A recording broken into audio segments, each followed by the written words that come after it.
오늘 성경 말씀은 열왕기상 19장 1절에서 8절입니다. 갈멜산 하면 누가 생각나고 어떤 사건이 떠오릅니까?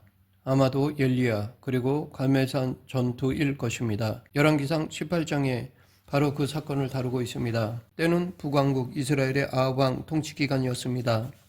아합은 그 자체가 악한 데다가 시돈 왕의 딸 이세벨과 결혼했는데 이세벨은 결혼하면서 자기 나라에 있던 가나안 종교의 사제들을 데리고 들어와 가뜩이나 우상숭배가 만연했던 북왕국을 우상숭배와 온갖 타락과 범죄의 소굴로 만들어버렸습니다. 이러한 아합과 이세벨과 대결을 벌였던 이가 바로 엘리야였습니다. 그 대표적인 사건이 바로 갈멜산 전투입니다. 그곳에서 엘리야는 바알 선지자 450명과 대결을 벌였습니다. 바알 선지자들도 제단을 쌓고 엘리야도 제단을 쌓되 불은 붙이지 말고 각자의 신의 이름을 불로 응답하는 신이 참 하나님이심을 증명하기로 하였습니다. 이 갈멜산 전투에서 승리한 엘리야는 바알 선지자 450명을 기손 시내로 끌고 가서 모두 죽였습니다. 그리고 이어지는 사건이 오랜 가뭄을 끝내는 비를 오게 한 기도였습니다. 17장 1절에 보면 엘리야가 아합에게 하나님의 진노로 이스라엘 땅에 수년 동안 비도 이슬도 내리지 않을 것이라고 하였습니다. 그 가뭄을 끝내는 기도를 하였던 것입니다. 갈멜산 전투 직후에 가뭄을 끝낸 이유는 가뭄이라는 징계가 내린 이유가 우상숭배였기 때문입니다. 물론 이 사건 후에도 다시 이스라엘 백성들이 우상숭배의 죄를 범하긴 하지만 적어도 갈멜산에서의 승리 직후에는 하나님 편이었습니다. 엘리야는 그 갈멜산에서 얼굴을 다리 사이에 묻고 기도하였습니다. 엘리야가 얼마나 간절하게 기도했는지 그것도 7번씩이나 하였습니다. 그래서 결국 오랜 가뭄을 끝내는 비가 오게 되었습니다. 이 두 사건을 보면서 우리는 가슴이 후련해지는 느낌을 갖습니다. 바알의 선지자들과 싸우는 영적인 영웅의 모습을 볼 수 있고 비를 내릴 수 있게 하는 능력의 기도를 드리는 영적 거장의 모습을 볼 수 있습니다. 그런데 그가 다음 장인 19장에서 너무나 다른 모습을 보여주고 있습니다. 그 모습이 바로 앞장인 18장과의 모습과는 너무나 달라 당황스럽기도 하고 다소 실망스럽기까지도 합니다. 그러나 엘리야는 영웅이 아닙니다. 그리고 성경은 영웅들의 이야기가 아닙니다. 우리와 똑같은 사람들의 이야기입니다. 우리와 똑같은 결점과 한계를 가졌고 연약함과 실패를 경험한 사람들의 이야기가 바로 성경입니다. 그들이 어떻게 하나님께 부르심을 받았고 어떻게 하나님의 은혜로 회복되었고 어떻게 하나님의 손에 붙들려 쓰임을 받았는가 하는 것이 바로 성경입니다. 그러기에 성경에는 그들의 실패와 좌절, 범죄와 한계, 갈등과 모순들이 모두 기록되어 있고 바로 거기에서 우리는 위로를 받을 수 있습니다. 왜냐하면 그들에게서 바로 나의 모습을 볼 수 있기 때문입니다. 그들의 넘어지고 실수하고 범죄하고 한계를 드러내는 모습이 바로 나의 모습이기에 위로를 받습니다. 그러면서 거기에서 해결 방법을 찾을 수 있습니다. 그들이 어떻게 다시 일어설 수 있었는지, 어떻게 변화되었는지, 어떻게 그들의 문제를 해결을 받았는지를 보면서 우리의 문제의 해결 방법도 찾을 수 있습니다. 오늘 본문 1절에 보면 아합 왕은 엘리야가 갈멜산에서 영적인 승리를 거둔 후 그리고 오랜 가뭄을 끝나게 한 후 온 백성을 하나님 앞에 회개하게 하고 바로 서게 만들어야 하는데 정반대의 길을 택하였습니다. 자기 부인 이세벨에게 엘리야가 갈멜산에서 바알 선지자 450명을 죽였다는 사실을 고하였습니다. 이에 분노한 이세벨은 엘리야에게 사람을 보내어 내일 이맘때에 너를 죽일 것이라고 전하였습니다. 이 말을 들은 엘리야는 이세벨의 말만 듣고 겁을 먹고 목숨을 부지하기 위해 남유다에 있는 부엘세바로 도망갔습니다. 그리고 로뎀 나무 아래서 죽기를 원하였습니다. 그래서 우리는 당황스럽고 실망도 됩니다. 어제의 영웅이 하루아침에 이렇게 연약한 모습을 보이다니 어이가 없다는 생각이 들기도 합니다. 한 인물의 삶이 짧은 순간에 이렇게 극과 극의 모습을 보일 수 있는지 궁금해 할 수 있을 것입니다. 그러나 살다 보면 이런 상황들이 있다는 것을 우리도 가끔 현실적으로 경험하게 됩니다. 엘리야의 증상은 사실 우리의 삶 가운데 일어나는 증상이고 우리 역시 그 크기와 정도는 다를지 모르지만 겪고 있는 증상이라고 할 수 있습니다. 그러하기에 우리는 엘리야의 처지를 이해할 수 있습니다. 그리고 엘리야가 탈진과 침체 그리고 우울증 가운데서 벗어날 수 있었던 과정을 살펴봄으로써 그와 유사한 경험을 하고 있는 우리들도 적용할 수 있는 교훈들을 찾고자 기대할 수 있는 것입니다. 브엘세바에 이른 엘리야는 홀로 하룻길을 걸어 네게부 광야로 들어갔습니다. 네게부 광야에 가면 나무라고 할 수 있는 것들이 사실 별로 없습니다. 오아시스가 있는 곳이야 당연히 나무가 있겠지만 그렇지 않은 일반적인 네게부 광야에서는 나무들이 별로 없습니다. 그곳에서 드문드문 눈에 띄는 나무가 바로 로뎀나무입니다. 이 로뎀나무는 그 크기가 1m 50 정도이고 나무 형태가 개나리처럼 가는 줄기가 아래로부터 올라오는 형태입니다. 잎도 그리 많지 않고 넓지도 않습니다. 그러한 로뎀나무가 제공해주는 그늘은 그렇게 크고 시원한 것이 아닙니다. 없는 것보다는 낫겠지만 광야길에 지친 나그네에게 완전한 쉼을 제공해주는 그런 그늘은 아닙니다. 그러한 그늘에서 지쳐 앉아 엘리야는 죽기를 원하여 이르되 여호와여 넉넉하오니 지금 내 생명을 거두시옵소서. 나는 내 조상들보다 낫지 아니하나이다 라고 절규하였습니다.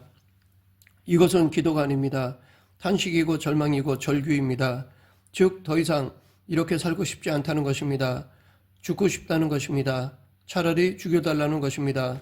그런데 이러한 엘리야의 모습이 우울증을 앓고 있는 사람들에게 나타나는 증상과 같다고 합니다. 우울증을 앓고 있는 사람들은 자신의 처지를 한탄하고 홀로 있기를 원하고 사람들 만나는 것을 피합니다. 그리고 주위 사람들의 처지와 자기의 처지를 비교하여 자신이 열등하다는 생각에 사로잡히게 됩니다. 이어서 극단적인 우울증에 빠지면 자살 충동에 사로잡혀 죽고 싶다는 말을 쉽게 합니다.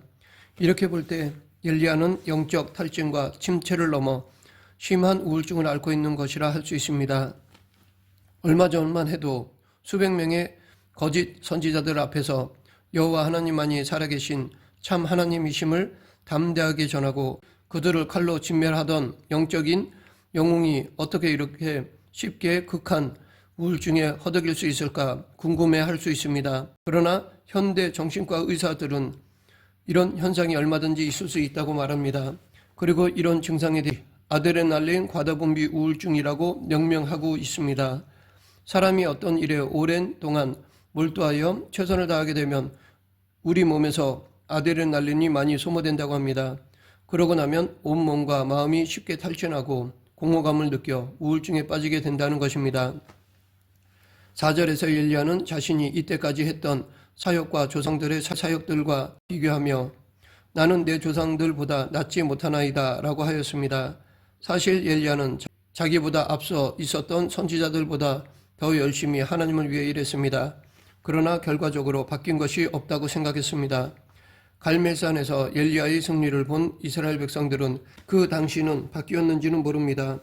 엘리야가 바알 선지자들을 붙잡아 죽이라고 했을 때 그 말에 따랐습니다. 그러나 기적을 본다고 해서 사람이 완전히 바뀌는 것이 아닙니다.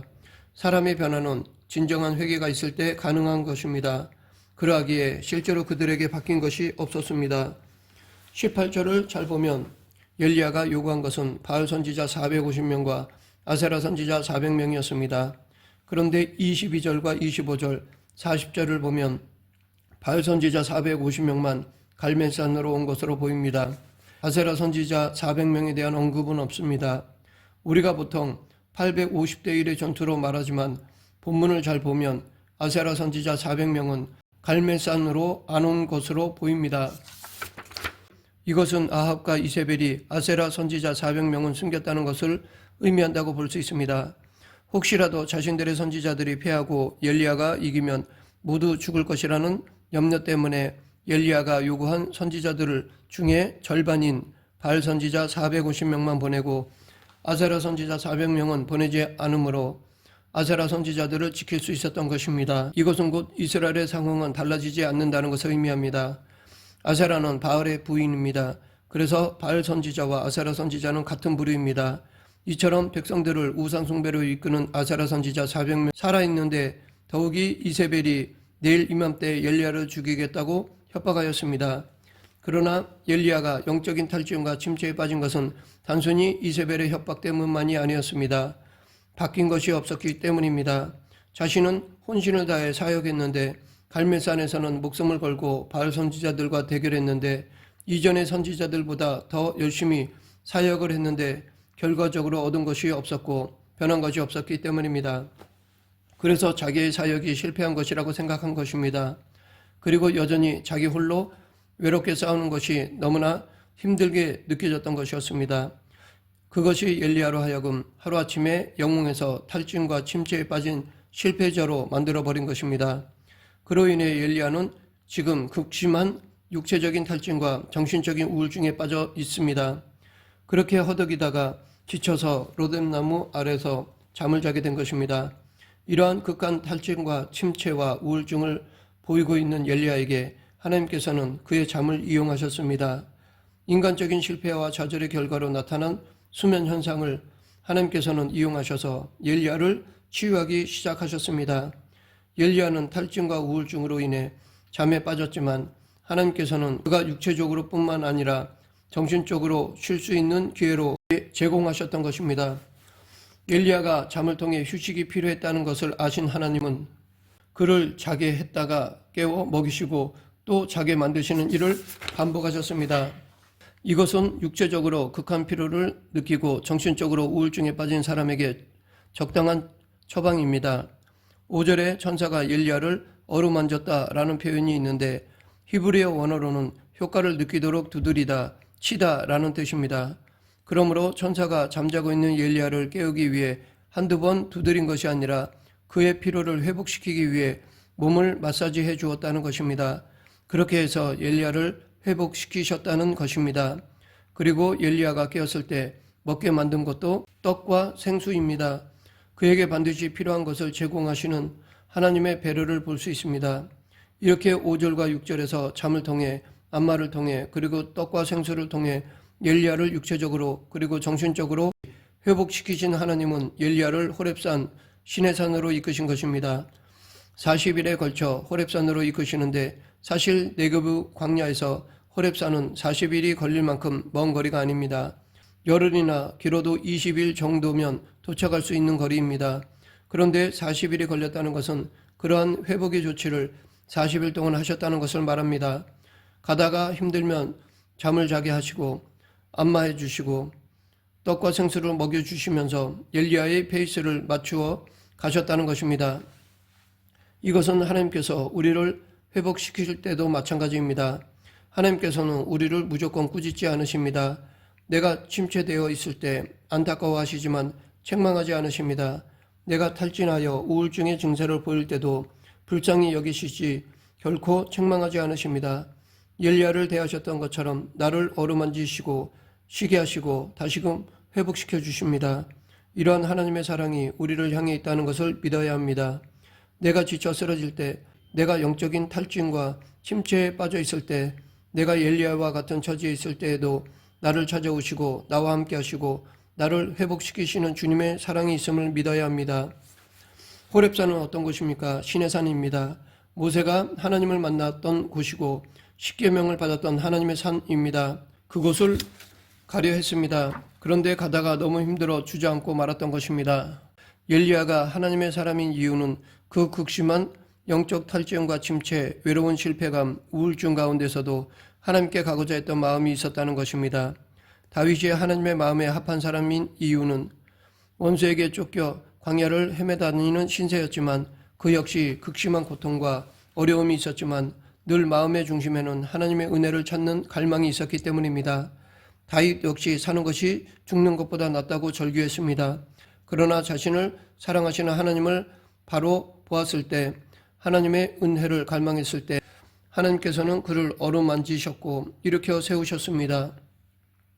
우리의 삶에도 갈멜산의 승리가 있고 반면에 로뎀나무에서의 낙심과 고통이 있습니다. 그러나 그 가운데 하나님의 회복의 은혜가 있고 다시금 사명을 주시는 호렙산이 있습니다.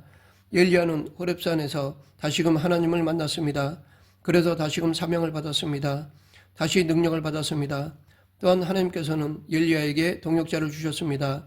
엘리야는 하나님께 나 혼자만 하나님의 선지자로 싸웠다고 항변하였지만 하나님께서는 이미 바알에게 무릎을 꿇지 않은 7,000명을 남겨두셨음을 알려주셨습니다. 그리고 엘리야에게 엘리사라는 동역자를 주셨습니다. 여기서 우리는 중요한 것을 또 하나 깨닫게 됩니다. 그것은 동역자의 필요성입니다. 하나님은 독불장군을 원하지 않습니다. 당신을 위해 동역하길 원하십니다. 그래서 모세에게 아론과 미리암을 주셨고 사도 바울에게도 바나바를 주셨습니다. 우리에게도 동역자가 필요합니다. 이것은 단순히 사역만을 위해서가 아닙니다. 이를 위해서만 동역자가 필요한 것이 아닙니다. 우리는 인간적인 외로움이 있습니다. 이것은 인간적인 관계를 통해서만 해결됩니다. 기도하고 말씀만 본다고 해결되는 문제가 아닙니다. 인간적인 외로움은 인간적인 관계를 통해서 해결되어야 합니다. 말씀을 맺겠습니다. 우리도 정도의 차이는 있지만 엘리야의 비슷한 영적 탈진과 침체를 겪기도 하고 육체적인 탈진이나 정서적인 탈진이나 침체를 겪습니다. 그래서 우울증도 겪을 수 있습니다. 우리는 그러한 상황에서 먼저 육체적 정신적인 쉼을 회복해야 합니다. 그리고 하나님의 사랑이 늘 나에게 향해 있음을 깨닫고 기억하고 믿어야 합니다. 그리고 하나님을 만날 수 있는 나의 호렙산을 향해야 합니다. 그곳에서 우리는 하나님의 임재를 새롭게 느끼고 그분이 주시는 새로운 힘과 사명을 찾아야 합니다. 그리고 우리에게 주신 동역자들과 함께 삶을 나누고 함께 짐을 지는 동역을 해야 합니다. 이렇게 다시 회복되어 하나님의 뜻을 이루는 성도가 되길 간절히 축원합니다. 기도하겠습니다. 생사화복을 주관하신 하나님 아버지, 기쁠 때나 즐거울 때뿐 아니라 슬플 때나 괴로울 때도 하나님의 사랑을 기억하며 극복하는 그리스도인이 되게 하여 주시옵소서. 예수님 이름으로 기도드립니다. 아멘.